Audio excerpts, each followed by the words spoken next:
Actually, there's four objectives. So this office is actually important. It's actually pivotal to our design AI university.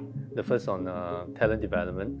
So it's to ensure that actually DAI permeates through all our undergrad, our graduate program, and our CET, SUTD academic programs. The second objective is on research. We have top research programs, whether it's future comms, whether it's cyber physical security, or we have upcoming corporate programs. All this has actually elements of both design and AI.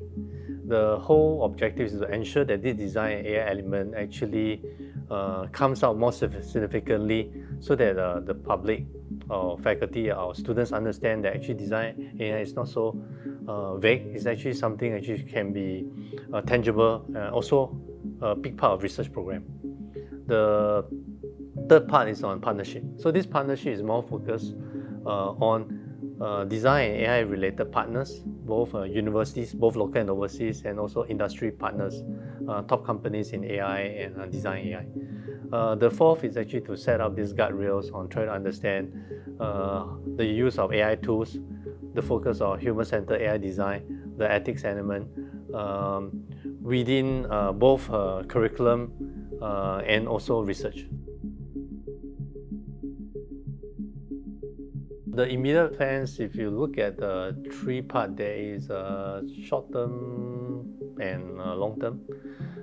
We are doing in parallel. The first one is actually on the curriculum, right? So we have a design and AI program. So it's actually, first step is how do you actually make it not a vertical program but a horizontal program that permeates through the pillar. There's also looking at the curriculum, how to evolve it with the new tools and trends that are coming. Relation to this is a partnership. So partnership, we are looking at what are the top universities around the world. They are looking at this same problem like us, whether it's MIT, whether it's Zhejiang University or Tsinghua University. So actually we do not reinvent the wheel and to get the best practices and to integrate. The second part is on the research program. So the research program, a lot of times the centers are sort of in a silo.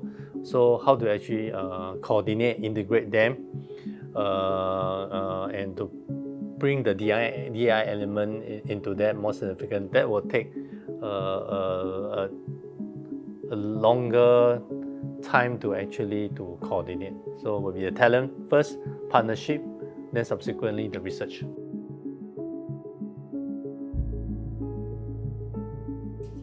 I think for students, both for students and faculty, you will make the DEI more precise. I do understand sometimes there's a lot of confusion. It's the same because with AI tools all coming up, many different AI tools coming. People are actually are really confused with the fast pace of tools coming up and how to actually use it. How do you integrate to the education? How do you be still relevant in all this future economy coming up?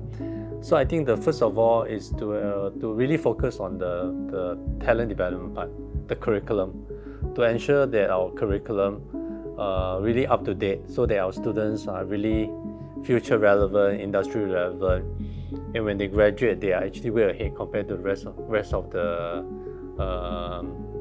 graduates around the world, that the employers will need them because they are well trained with the right tools that are future ready. I think that's why my primary focus. So this is useful for all, both faculty and students, because from faculty side, by using the tools and to teach the tools, integrate to their education, whether it's EPD or STD, they will get actually feedback into their own research, and they also have this additional added value to their research. I think that will permeate through the whole university.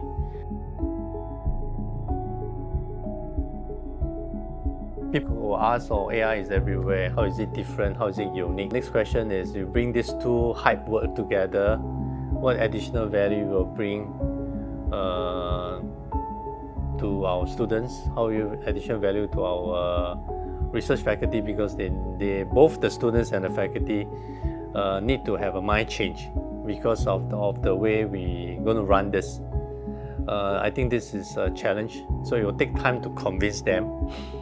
So the way you convince, that's why it's not just education, the research component also important, so that they see that you still get corporate to fund this, you get government funding willing to fund this because they see that the value, right? So I think that's important.